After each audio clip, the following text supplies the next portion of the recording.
वक्त को थोड़ा वक्त दो, वक्त तुम्हारा वक्त बदल देगा। साथियों, ये बिल्कुल सही बात है। कहते हैं कि अगर आपको मेहनत करनी है, संघर्ष करना है, तो अपने आप को मजबूत बनाना होगा। और सफलता एक वक्त के बाद मिलती है। सही मायने में सफलता वो होती है जब आप अपने सपनों को पूरा करके अपनी मंजिलों को, मंजिल तक पहुंचकर अपने आप को एक एग्जाम्पल के तौर पर, उदाहरण के तौर पर इस समाज में स्थापित करते हैं। साथियों, सफलता उस संघर्ष का एक सबसे बड़ा उदाहरण होता है जो आप अकेले कर रहे होते हैं। क्योंकि कहते हैं कि संघर्ष के समय में व्यक्ति अकेला होता है और सफलता के सभी साथी होते हैं। साथियों, एक ऐसी बच्ची जिसने अपने आप को उन सभी संघर्षों को पार करते हुए अपनी मंजिल तक पहुंचने के लिए दिन रात मेहनत की, अपने आप को इतना मजबूत बनाया कि दुनिया की, कहते हैं कि आसपास की जितनी भी ताकतें थी, जो भी इसकी लाइफ में डिफिकल्टी आई, उन सभी डिफिकल्टी को पॉसिबिलिटी में बदलने का काम इसने अपनी मेहनत के दम पर कर दिखाया। तो आज हम लोग एक ऐसी बच्ची से जुड़ रहे हैं जिसका नाम है प्राजक्ता राठौर, जो कि महाराष्ट्र से है। और फाइनली उसने एयरफोर्स में फाइनल सिलेक्शन लेकर अपना और अपने घर का, अपने अपने माता पिता का नाम रोशन किया। तो सबसे पहले प्राजक्ता, बहुत बहुत बधाई आपको कि आपने कर दिखाया। धन्यवाद सर। और सबसे बड़ी बात है कि कहते हैं ना कि या तो कर जाओ या फिर घर जाओ। तो मुझे लगता है कि आपने घर पर रहकर ही करके दिखा दिया। तो इससे बड़ा उदाहरण कोई नहीं यस हो सर। सकता। तो प्राजक्ता, सबसे पहले मैं आपके बारे में जानना चाहूंगा कि आपके फैमिली के बारे में, कि आपके फादर साहब क्या करते हैं, आपकी मदर क्या करती हैं, और आप कितने भाई बहन हैं? सर हम दो भाई बहन हैं। मेरा एक छोटा भाई है जो अभी 8th क्लास में पढ़ता है। और मेरे पापा टर्नर है। मेरे पापा कंपनी में जॉब करते हैं। और मेरी मम्मी खाना बनाने के लिए जाती है बाहर। ओके। तो प्राजक्ता, मतलब अगर देखा जाए तो आपका कोई फैमिली बैकग्राउंड डिफेंस का नहीं है। मैंने देखा आपने जी एनसीसी नहीं भी सर। एनसीसी भी कर रखी है। तो आपके अंदर डिफेंस यस में सर। जाने का मोटिवेशन कहाँ से मिला? सर एक्चुअली मतलब मैं जब छोटी थी तब मेरे पापा हमेशा से कहते थे कि बेटा तुझे कुछ कर दिखाना है, कुछ बड़ा कर दिखाना है। और मतलब मुझे पता भी नहीं था कि डिफेंस क्या होता है, आईपीएस क्या होता है, पुलिस सर्विस क्या होती है। तब से मेरे पापा बोल रहे थे कि बेटा तुझे अफसर बनना है, कुछ कर दिखाना है। तब से ही सोच लिया था कि यार कुछ तो करना है और एक दिन अफसर जरूर बनना है। तो जैसे मैं कॉलेज में गई तब मुझे एनसीसी की यूनिफॉर्म में जो परेड चल रही थी तो मैंने वो देखी। फिर मैंने पूछा कि ये सब क्या होता है। तब तक जब तक मैं कॉलेज गई हूँ तब तक मुझे पता भी नहीं था कि एनसीसी क्या होती है। तो फिर मैंने कॉलेज में देखा, पूछा। तो फिर मुझे एनसीसी के बारे में पता चला। फिर मैंने एनसीसी ज्वाइन की, एग्जाम वगैरह देके। और फिर जब एनसीसी ज्वाइन की तब मुझे धीरे धीरे डिफेंस के बारे में पता चलता गया। और फिर मैंने एयरफोर्स की एक दिन ऐड पढ़ी थी, पेपर में आई थी कि वो लड़कियों को भी एयरफोर्स में चांस मिल रहा है। तो मैंने वो फॉर्म भर के देखा। हमने सोचा कि अगर इतनी हम मेहनत कर ही रहे हैं, पढ़ाई कर ही रहे हैं, तो साथ में एयरफोर्स की भी कर लेंगे। बिल्कुल, मतलब आपका कहीं ना कहीं कहते हैं कि कुछ लोगों के लिए कोई मोटिवेशन होता है, कोई इंस्पिरेशन होता है। आपके लिए सबसे बड़ी जी बात सर। थी कि आपके फादर ने जो बात कही थी, आपके पिता ने जो बात कही थी, एक दिन बेटा तुम्हें जी सर। अफसर बनना है। तो उसी यस उन्हीं सर। शब्दों के, मतलब उन्हीं शब्दों को आपने पकड़ा और उन शब्दों के बदौलत आपने एनसीसी ज्वाइन किया। एनसीसी ज्वाइन करके यस आपने सर। पेपर में ऐड पढ़ा और इसके बाद आपने एयरफोर्स की तैयारी करना शुरू कर दिया। तो प्राजक्ता, क्या यस। ये आपका फर्स्ट अटेम्प्ट था या फिर इससे पहले भी आपने कोई अ, एग्जाम दिया? नहीं सर, एक्चुअली मैंने एनडीए दिया था लेकिन एनडीए में मुझे कुछ 10 से 12 मार्क्स कम पड़े थे, इसलिए मेरा सिलेक्शन रह गया था। और मैंने एयरफोर्स अग्निवीर का जो पेपर था वो जनवरी में भी दिया था, लेकिन वहां पर भी मैं कुछ 1-2 मार्क्स से रह गई थी। फिर मैंने सोचा, फिर मैं हताश हो गई थी। मैंने सोचा कि जाने दो यार, हमसे नहीं हो पाएगा, जो चल रहा है वही चलने दो। फिर मेरे पापा ने ही बोला कि बेटा एक बार असफलता आएगी, 2 बार असफलता आएगी, लेकिन एक दिन तू सफल ज़रूर होगी, तेरी मेहनत को फल मिलेगा। तो फिर मैंने एक बार और ट्राई किया और मैंने पूरी लगन से ट्राई किया। तो सर इस बार मेरा हो गया सेकंड अटेम्प्ट में। बिल्कुल प्राजक्ता, मैं जितना आपको जानता हूं और जितना, लगभग 2 से 3 महीने हो गए आप लोगों से कनेक्ट हुए, तो आप लोगों की यस जर्नी को सर। मैंने बड़े पास से देखा है। और मेरा एक थोड़ा सा मोटिव भी रहता है, अगर कोई बच्चा मुझसे जुड़ा है तो मैं उसकी जर्नी के बारे में उसको जरूर जानूं और उसका क्या स्ट्रगल रहा उसके बारे में बड़े करीब से जानूं। तो नो डाउट मैं कह सकता हूं कि आप सच में अपने समाज के लिए, इन उन बच्चों के लिए एक बहुत बड़ा उदाहरण है जिनको लगता है कि परिस्थितियां विपत्तियां अगर आए तो वो सफलता नहीं बिल्कुल पा सकते हैं अगर बच्चे के अंदर धैर्य हो, लगन हो और ईमानदारी से वो अपनी मेहनत कर रहा हो। और सबसे बड़ी बात है कि अपने माता पिता के जो शब्द हैं उनको अपने दिल से लगाकर और सफलता पाने के लिए आगे तत्पर रहे। तो प्राजक्ता मैं एक बात आपसे और जानना चाहूंगा कि आपकी लाइफ में स्ट्रगल किस तरीके से रहा, पढ़ाई के समय में क्या क्या संघर्ष रहा, कुछ शब्दों में मैं जानना जी सर। सर मतलब जब मैं छोटी थी तब से ही स्ट्रगल करती आ रही हूँ। मेरी मम्मी भी पहले पापड़ बेलने का काम करती थी। मैं मेरी मम्मी के साथ ही पापड़ बेलती थी। मैंने मतलब 10वीं 12वीं के जब एग्जाम चल रहे थे मेरे, तब भी मैं पापड़ बनाकर एग्जाम देने जाती थी और एग्जाम देने के बाद भी पापड़ बनाती थी। और जब मैं कॉलेज जाती थी तो पापड़ की थैली भर के ले जाती थी और वो सब बेच के आती थी। तब मेरा कुछ पढ़ाई का खर्चा निकलता था। और जब मतलब मेरे पापा जो है मेरे भाई को बीमार रहता था तो मेरे पापा की सारी कमाई उसके हॉस्पिटल के खर्चे में चली जाती थी। जब मैंने 12th पास किया तो फिर मैंने सोचा यार 12th पास हो लिया है, अभी कुछ ना कुछ तो करते हैं। तो फिर मैंने अपने से ही ग्राउंड करना चालू किया और फिर मैंने यूट्यूब देखना। मेरे पास मोबाइल भी नहीं था, हमारे पूरे फैमिली में सिर्फ एक ही मोबाइल था जो मेरे पापा के पास रहता था। फिर जैसे तैसे जब भी पापा काम में रहते थे या फिर जब पापा सो जाते थे तब मैंने यूट्यूब पे वीडियोस देखने स्टार्ट किए। जैसे कि अभी एग्जामपुर के हो गए और जो उत्कर्ष एकेडमी के हुए, ऐसे वीडियो।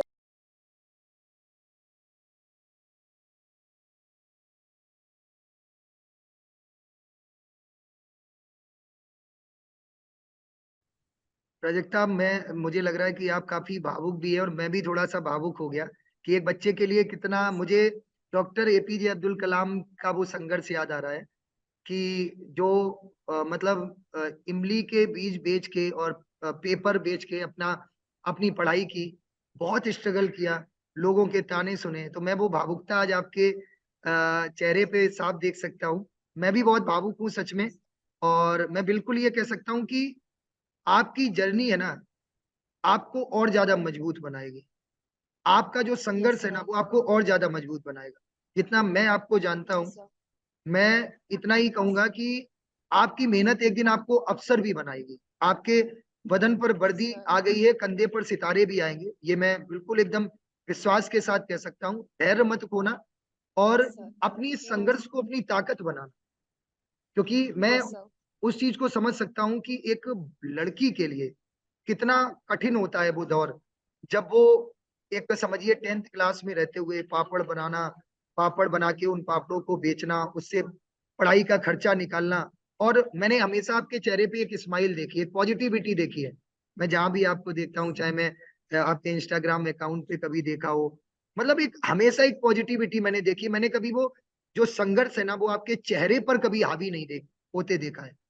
तो ये एक बहुत बड़ी बात होती है कि एक ऐसी बच्ची जिसकी उम्र मुझे लग रहा है 18 19 20 साल हो, मैंने उस संघर्ष को यस मैंने सर। भी बहुत करीब से महसूस किया है। और कहते हैं संघर्ष तो जीवन भर चलता है प्राजक्ता। इस दुनिया में कोई भी यस सर। व्यक्ति अगर ये सोचे ना कि उसको नौकरी मिल जाए उसके बाद उसका संघर्ष खत्म हो जाएगा, कभी नहीं होता है। हो सकता है संघर्ष उससे ज्यादा बढ़ जाए। जैसे मैं अपनी बात करूं तो मुझे यस लगता सर। है कि जब से मैं पूरे इंडिया के बच्चों के साथ में जुड़ा हूं, आप लोगों की जर्नी को देखता हूँ, आप लोगों के संघर्ष को देखता हूँ, तो अपना सारा संघर्ष एक तरफ रख देता हूँ। एक ही चीज बस याद रहती है कि आप लोगों की जर्नी में आप लोगों की सफलता का किस तरह से मैं कंट्रीब्यूट कर पाऊँ। तो कभी भी हताश मत होना, आपकी जर्नी बहुत इंस्पायर करने वाली है, बहुत इंस्पिरेशन करने वाली है। और नो डाउट वो आपको और ज्यादा आगे बढ़ाती है। प्राजक्ता लास्ट में मैं बहुत कुछ नहीं पूछ सकता अब, क्योंकि मैं समझ सकता हूँ कि कितना ज्यादा इस लाइफ का एक स्ट्रगल आपने कुछ लाइनों में ही कह दिया। फेज 2 की यस तैयारी सर। आपने शुरू की, फेज 2 की यस तैयारी sir.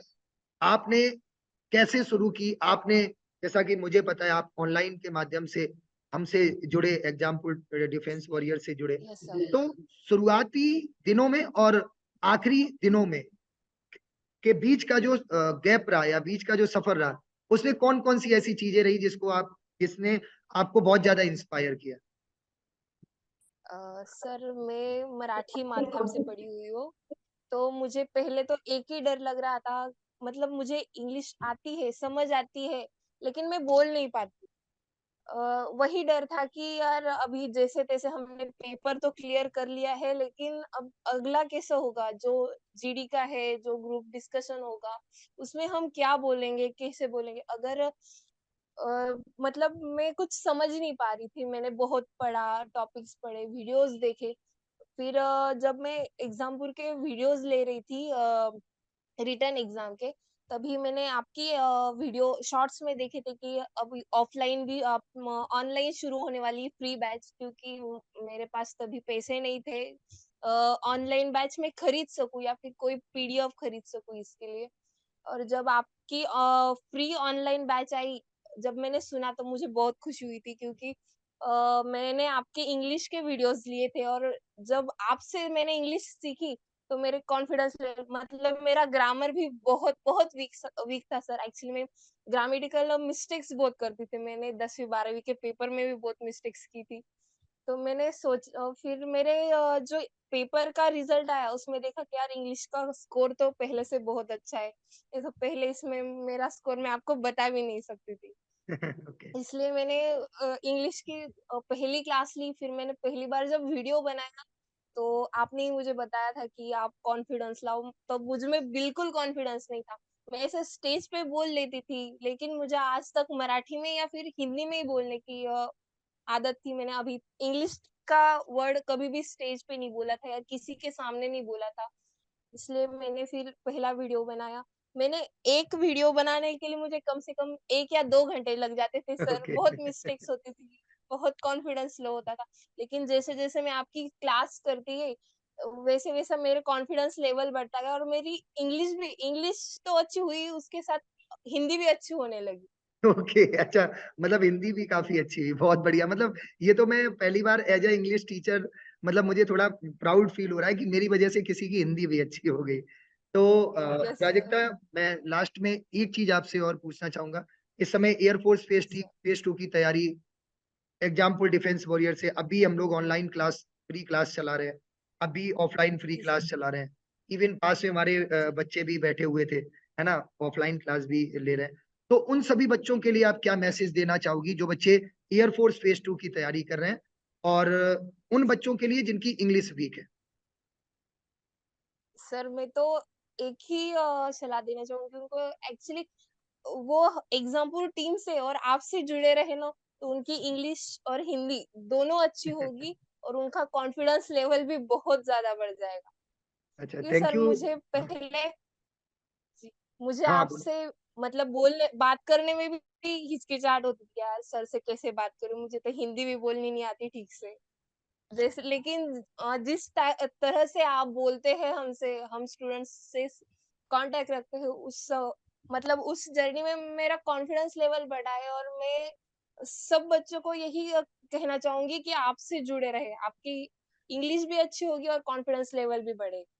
Thank you so much Prajakta, इतना सारा मतलब अच्छा-अच्छा बोलने के लिए, है ना? मैं भी अब थोड़ा एनर्जेटिक फ़ील कर रहा हूँ। बाकी आपको बहुत-बहुत बधाई। अपने संघर्षों को थैंक यू अपनी सर। ताकत बनाए रखो। कभी भी जीवन में गिव अप यस मत सर। करना।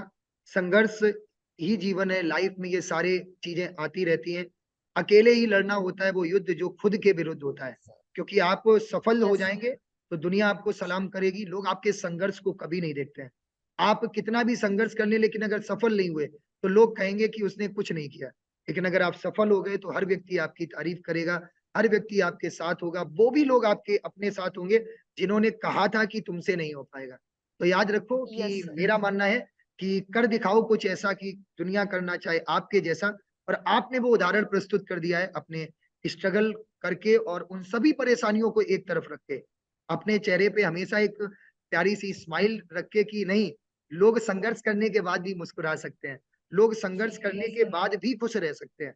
तो थैंक यू वेरी मच। आपके पेरेंट्स को भी बहुत-बहुत बधाई। उनको ढेर सारा मेरी तरफ से धन्यवाद सर। प्रणाम कि उन्होंने ऐसी बच्ची को जन्म दिया जिसने संघर्षों के सारे, कहते हैं ना कि संघर्षों के साए में इतिहास हमारा पलता है। जिस ओर जवानी चलती है, उस ओर ज़माना चलता है। इसका सबसे बड़ा उदाहरण प्राजक्ता है। और लास्ट में एक बात मैं और पूछना चाहूंगा प्राजक्ता की आपकी एयरफोर्स में ऑल इंडिया रैंक कितनी है? सर मेरी ऑल इंडिया रैंक 292 है। 292।